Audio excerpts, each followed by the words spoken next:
Mesdames, Mesdemoiselles, Messieurs, bonsoir et bienvenue à votre 21h30 de ce samedi 29 décembre 2018. Les principaux titres du journal. Une visite, celle effectuée par le ministre des Pêches et de l'Économie maritime dans la zone sud du littoral mauritanien. Tout cela, c'était hier. Un séminaire, celui de la confrérie Tijaniya, la 12e session d'un tel séminaire. Elle se tient depuis hier dans la localité de Mvenni, relevant de la Muqata'a de Boutilimit. Des intempéries, celles qui balaient actuellement plusieurs parties des États-Unis. Tempête de neige et fortes pluies, 6 morts et perturbations des transports routiers et aérien. Voilà pour les titres de votre 21h30 de ce soir que nous commençons donc par cette visite d'information effectuée par le ministre des Pêches et de l'Économie maritime. C'était hier des visites pour des infrastructures situées donc dans la zone sud du littoral mauritanien. Alors, quelles sont les étapes de cette visite du ministre des Pêches et de l'Économie maritime? Élément de réponse avec ce reportage de notre envoyé spécial Aminatoum Tiba, un reportage revu et présenté en français par Abdoulaye Demeba. Première étape de ce déplacement du ministre des Pêches et de l'Économie maritime, Yahya Ould Abdeldaïm, le PK28 au sud de Nouakchott, où il a pu échanger avec les responsables des usines de farine et d'huile de poisson. Il a aussi constaté de visu le fonctionnement de ces installations industrielles. Il s'est aussi rendu au centre de qualification et de formation au métier de la pêche, partie intégrante de l'Académie navale, avant de mettre le cap sur le port de Ndiago qui est en cours d'érection.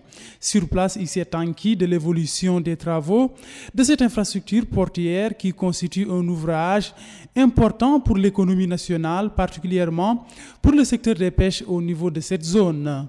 Il s'est par ailleurs rendu au niveau de l'espace dédié au déchargement éventuel des embarcations du Sénégal qui ont l'autorisation de pêcher dans les eaux maritimes mauritaniennes. Cette visite a pris fin au niveau de l'arrondissement de Ndiago où il s'est rendu à la représentation des gardes-côtes mauritaniennes. Sur les lieux, il a constaté l'état de certains équipements de contrôle maritime indispensables à la surveillance des eaux territoriales mauritaniennes. Cette visite nous a globalement permis d'échanger avec les promoteurs du secteur, d'une part, et avec les autorités administratives et sécuritaires de l'autre. Et au cours de ces entretiens, nous avons insisté sur la nécessité de respecter la réglementation en matière de travail des étrangers et nous avons invité tous les promoteurs donc, à respecter cette réglementation, à collaborer avec les gardes-côtes mauritaniennes qui ont en charge de faire respecter toute la réglementation en matière de pêche au niveau de la zone économique exclusive mauritanienne. Et je profite de cette occasion pour inviter l'ensemble des promoteurs à respecter les lois et règlements applicables en Mauritanie, notamment en matière de pêche et d'emploi de main-d'œuvre étrangère. Ce déplacement a eu lieu en présence du Wali du Trarza et du commandant de la garde-côte mauritanienne. Le port de Ndiago, le centre de qualification et de formation en matière, dans le domaine des métiers de la mer, et bien sûr les usines de farine, du poisson. Ce sont donc des infrastructures qui se trouvent dans la zone sud du littoral mauritanien qui ont reçu hier la visite du ministre des Pêches et de l'économie maritime. Nous allons quitter donc cette zone sud du littoral mauritanien pour l'intérieur du pays, précisément Boutilimit, et particulièrement la localité de Mvenni. Cette localité qui abrite depuis hier la 12e session du séminaire annuel de la confrérie Tijaniya. Alors pourquoi les choix de cette localité justement pour abriter un tel séminaire? Élément de réponse avec Mohamed Lemine Bekkar. Mvenni, une localité relevant de la Muqata'a de Boutilimit et située en plein désert, abrite le tombeau d'un calife Sofi décédé il y a plusieurs siècles et sur lequel de nombreux disciples de cette confrérie viennent se recueillir. La localité, chaque année, à pareille époque, est rythmée de jour comme de nuit par la prière, le recueillement et l'apprentissage entrepris dans le cadre de la 12e session de la confrérie Tijane. Ce rendez-vous annuel est organisé cette année sous le thème « La femme soufie et son rôle dans la lutte contre la dérive et l'extrémisme » en présence d'un parterre d'hommes de savoir et de culture dont certains viennent d'Afrique du Nord. Ouvrant les travaux de cette rencontre, le conseiller juridique du ministre des Affaires islamiques de l'enseignement originel, Jamal Ould-Cheikh, a vivement loué le soufisme en général et la confrérie Tijaniya en particulier, notant qu'il joue un rôle primordial dans la diffusion du savoir et des valeurs de l'amour, de la fraternité et de la cohabitation pacifique entre les éléments de la société.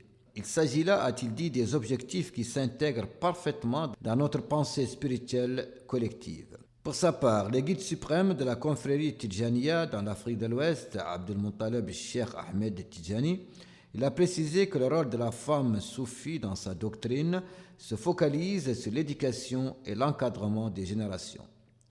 Enfin, le leader de la confrérie Tijaniya à venir, Cheikh El-Kabir ou Al-Daha, il a salué la présence massive des chercheurs et adeptes de la confrérie venus de toute la Mauritanie et de l'Afrique du Nord. Le programme de cette 12e manifestation comprend des conférences, de la poésie, de la littérature qui se poursuivent jusqu'à des heures tardives de la nuit. Voilà donc pour cette 12e session du séminaire de la confrérie Tijaniya qui se déroule depuis hier à Veni, localité relevant de la Muqata'a de Boutilimit. Autre manifestation également qui se tient actuellement sa 12e session, sa 12e édition. Il s'agit cette fois du Festival de l'Union des poètes et écrivains mauritaniens. Et cela se déroule, comme vous le voyez ici, au Palais des Congrès. C'est une session donc, qui est entrée aujourd'hui dans sa 2e journée consécutive, marquée bien sûr par de nombreuses poésies présentées par des poètes arabes et mauritaniens. Et la journée d'aujourd'hui a été également marquée par la visite de la Bibliothèque nationale et les participants étaient très impressionnés par le nombre et la qualité des livres que renferme cette bibliothèque. L'actualité, c'est aussi la 5e assemblée ordinaire de l'amicale des inspecteurs de la jeunesse et des sports, une assemblée qui s'est tenue aujourd'hui à Nouakchott et le coup d'envoi a été donné par le secrétaire général par intérim du ministère de la jeunesse et des sports. Alors, à quoi a été consacrée cette assemblée, cette amicale? Élément de réponse avec Abdoulaye Demeba. Cette 5e Assemblée générale ordinaire de l'amicale des inspecteurs de la jeunesse et des sports a été consacrée au bilan des activités menées par cette amicale au cours de cette année. Cette rencontre a eu lieu en présence des membres de cette structure qui s'activent dans le cadre de la conscientisation de la population et des jeunes en particulier.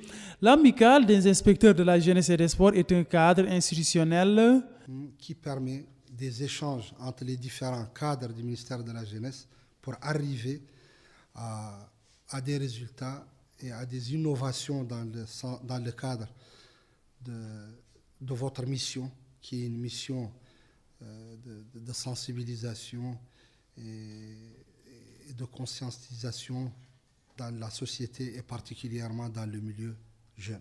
Le rôle de cette structure a été rappelé. Les pouvoirs publics accordent une importance capitale au mouvement associatif, qu'il soit de jeunesse ou de sport, mais aussi à cette amicale qui vient de naître il y a quelques années et qui aujourd'hui fait son petit beau chemin afin qu'elle puisse jouer son rôle de 2 manières. La première, c'est d'abord l'action professionnelle que nous sommes des inspecteurs de la jeunesse.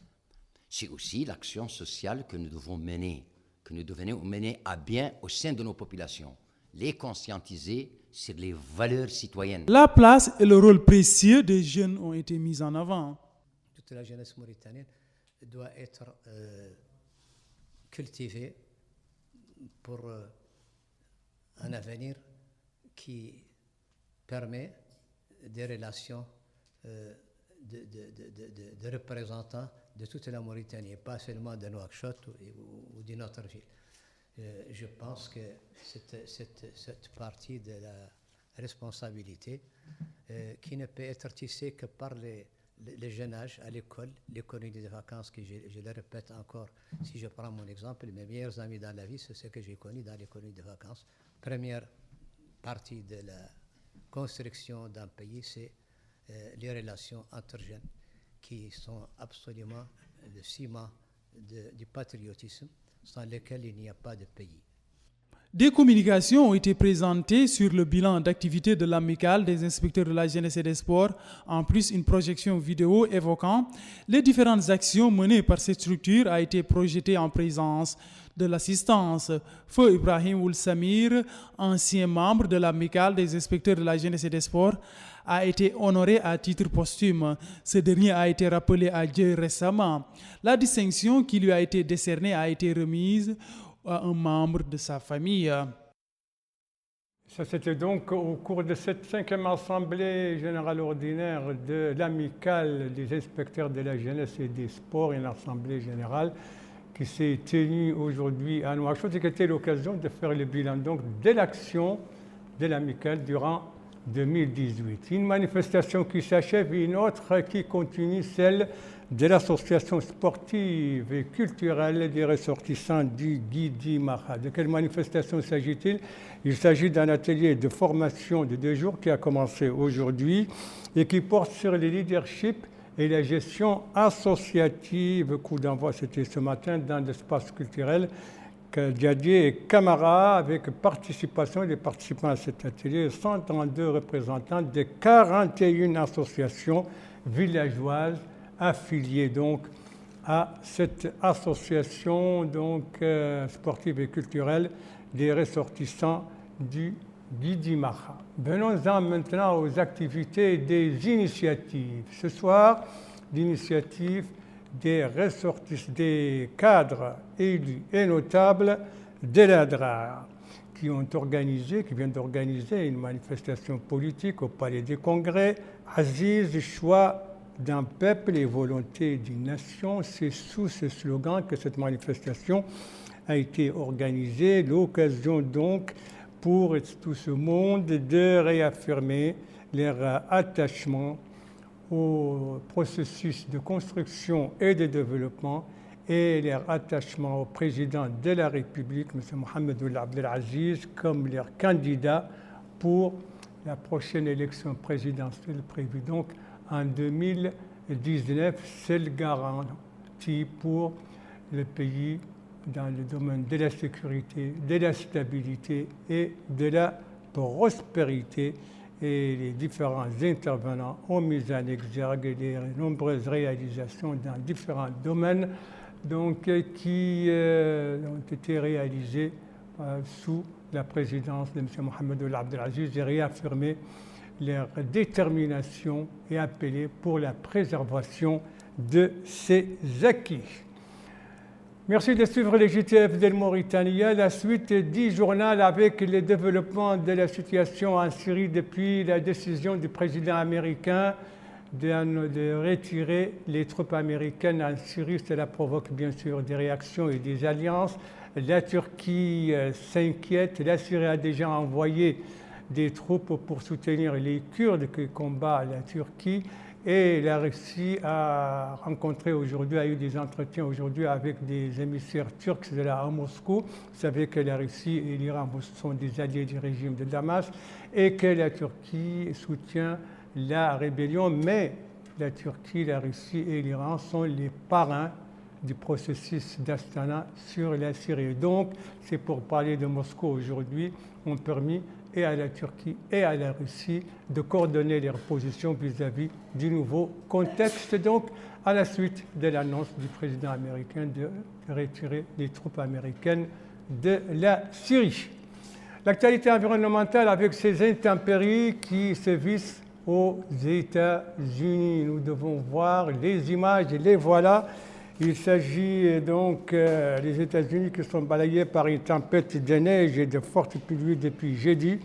Des intempéries affectent de larges parties du pays allant de la région centrale des Grandes Plaines au sud-ouest des États-Unis. Déjà 6 morts et forte perturbation des transports aériens et terrestres. Des journées donc chaotiques dans les aéroports américains, plus de 1300 vols annulés, 12 200 retardés depuis le début des perturbations et de nombreuses routes restent fermées dans plusieurs États, à savoir le Dakota du Nord et du Sud, le Minnesota, l'Iowa et l'Arizona.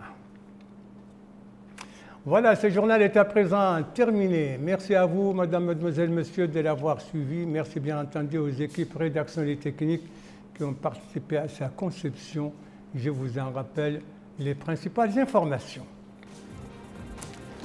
Ici, c'est la visite du ministre des Pêches et de l'Économie maritime, visite qu'il a effectuée hier dans la zone du sud du littoral mauritanien, les usines de farine du poisson, le port de Ndiago.